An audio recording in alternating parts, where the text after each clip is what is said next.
What's up and welcome back to Rumor Has It Official. Let's get straight into talking about 90 Day Fiance. This is season 6, episode 12. This is the Tell All part 1. So getting straight into it, the couples are all arriving for the tell all, and Ashley, she's very nervous about the questions that she's sure most likely she's going to get, but says that she hopes the other couples chew Jay out because he deserves it. When Leida and Eric arrive, Leida says that things have been tough still in regards to finances, but they're working on it. She even adds that they are having problems with Tasha still. Leida is hoping that the host doesn't bring up the Tasha situation because she says that she knows she wasn't wrong. Eric says it's hard that his relationship is strained with his daughter, so he doesn't want to talk about it. Backstage, Ashley, Jay, and Leida, they're all together, and Ashley questions Leida on how she's feeling, and Leida responds she's nervous. Later, Ashley tells the camera crew that she has something to say to Leida. One being how she's treated Eric's children. She adds that it's disgusting and she doesn't think that it's okay. Steven arrives and says that having Olga still in Russia is very hard on him, but says it's obviously his fault for not applying for her visa when he initially said he did. Kalani and Asuelu arrive, and Kalani says that since the wedding, her and Asuelu have been communicating better, and adds that Asuelu has stepped up with helping her with the baby. Kalani later says that she feels nervous to talk about the pregnancy, but Asuelu, on the other hand, is excited, but she says that she's still upset about being pregnant and kind of feels like it's just bad timing. Fernanda and John arrive and say that they've been good but have had some struggles with their marriage. Meanwhile, Colt and Larissa take their precious time arriving, so they just decided to move on without them. So they start off with showing a flashback of all the couples in the very beginning stages of their relationships, them arriving to the US. It was so funny seeing their facial expressions at the bottom of the screen. Everyone was smiling until they showed Colt and Larissa, and when they showed Ashley and Jay, Ashley's face was hilarious.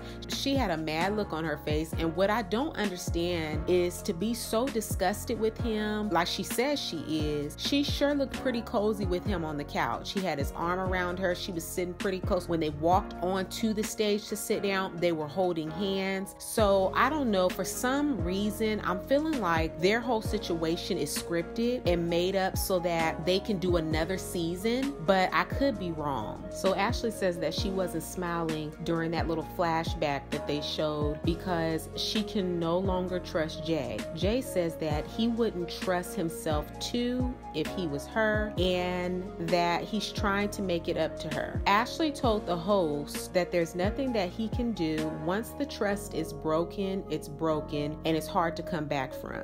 Once they come back from the break, they play different moments that the couple shared, and one that stood out was Leida talking to the makeup artist about Eric. I wonder if he saw that episode because they showed him looking at Leida like, wow, you really said that?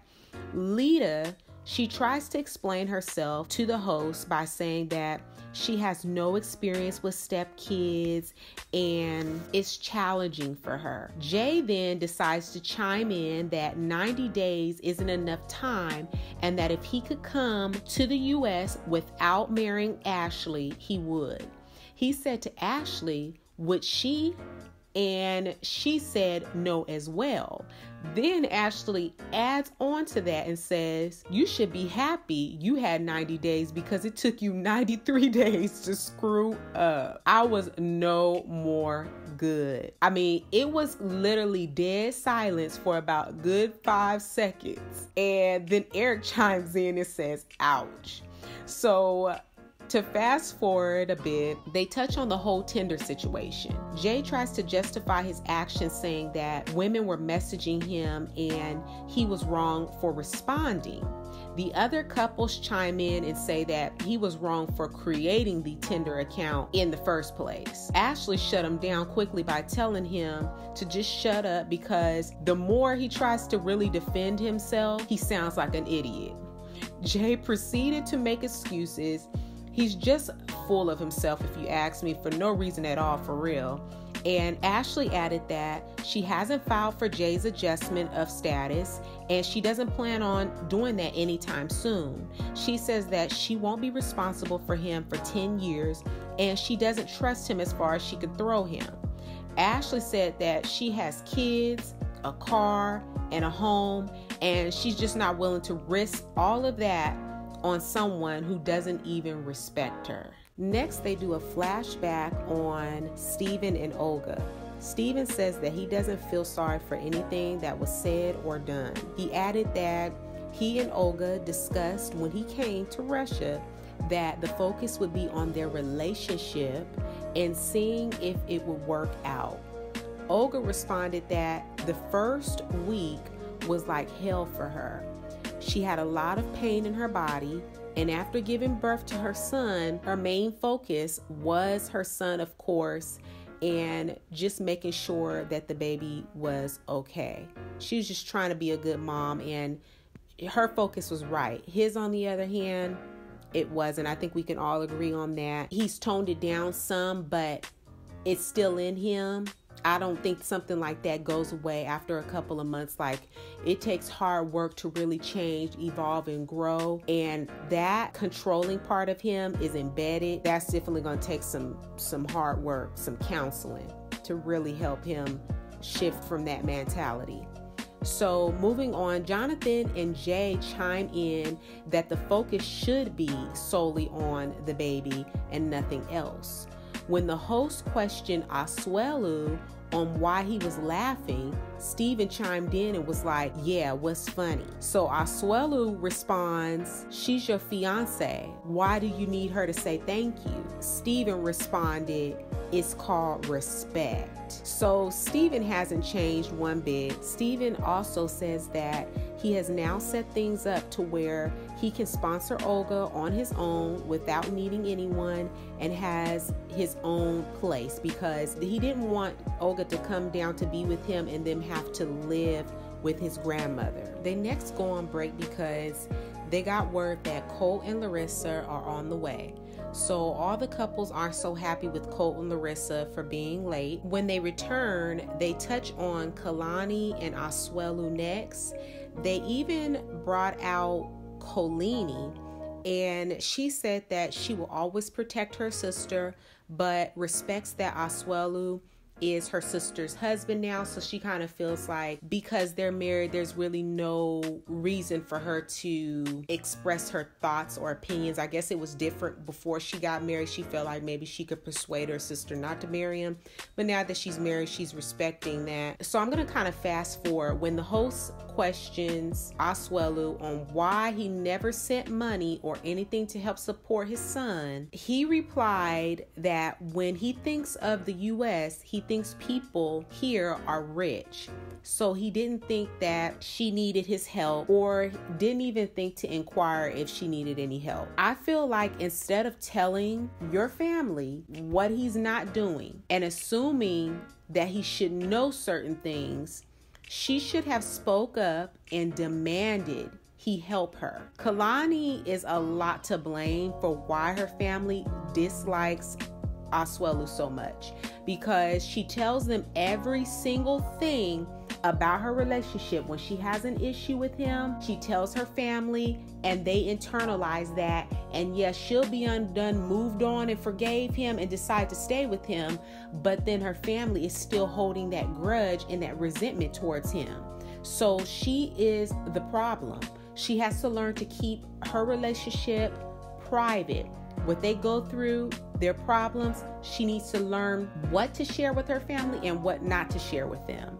So that's just my thought on that. Next, they discussed briefly Fernanda and Larissa's beef. Fernanda said that she has no issue with Larissa, but Larissa is mad at Fernanda because Fernanda commented on a picture of Larissa posing on a police car. Now, this was shortly after Larissa had changed her bio on IG. I don't know if y'all remember that, but when she changed her bio on IG saying Colt took her phone and to help her call 911, she put it in big bold letters in her bio on her Instagram, and a lot of fans and different people were trying to help her. I mean, going above and beyond. They were very, very worried for her. They thought Colt was doing something to her. And so Fernanda commented under that picture and said, you had so many people worried about you, you know, basically telling her it's not right for her to make it a joking matter when she was just crying for help. So after addressing that situation,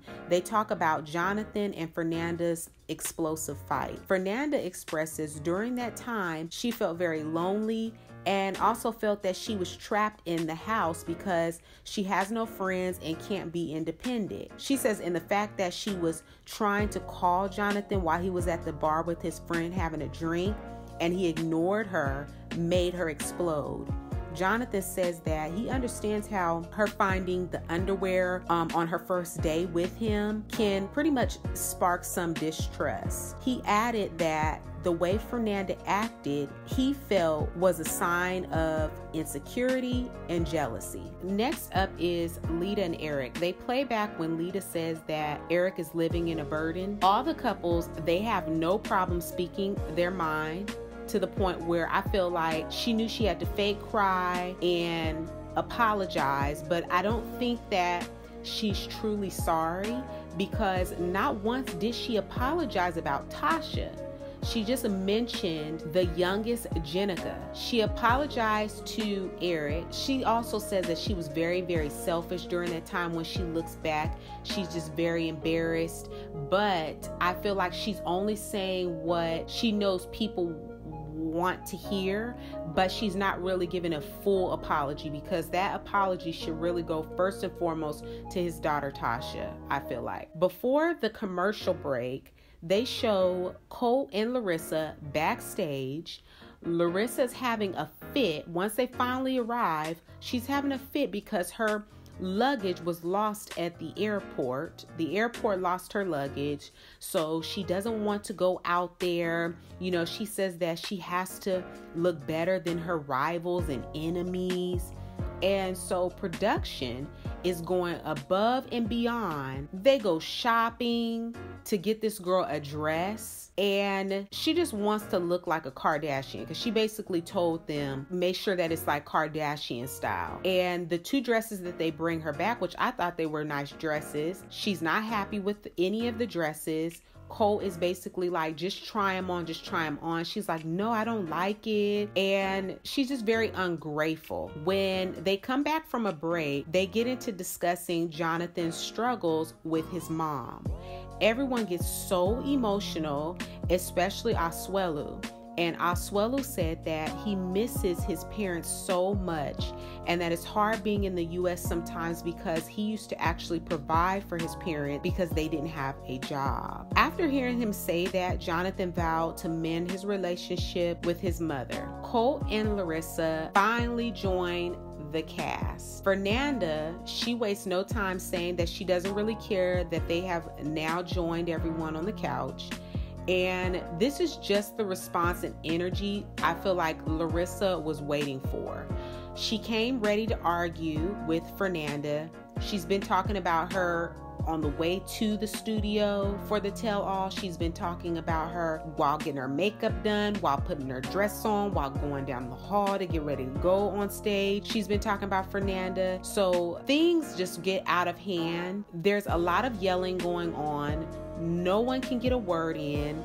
The host is trying to take control of the situation, but people are yelling and talking over her. At one point, Jay gets up and I don't know what in the world he's doing. Colt then, in the midst of the yelling and screaming, he questions Fernanda on what her problem is with them, and then tells Jonathan he's pathetic for paying for a 16-year-old bride. Now, first of all, she's not 16 years old. And then he adds for paying for a car, apartment, and a boob job. So then you start to see one by one the couples start to leave. Larissa thinks that Fernanda is jealous of her, but I think that it's the other way around. I truly do. I just believe Fernanda has that type of personality that if she thinks something is wrong, she's going to say it. So that's it for part 1 of 90 Day Fiance Tell All. I need to know what you guys' thoughts were of part 1 of the 90 Day Fiance Tell All. Comment down below and let me know what you thought about this episode. Give this video a big thumbs up. Share this video with a friend who also loves watching 90 Day Fiance. Don't forget to hit the subscribe button and also hit the bell so that you'll be notified on the next time I make an upload. And I will see you guys in the next video. Peace.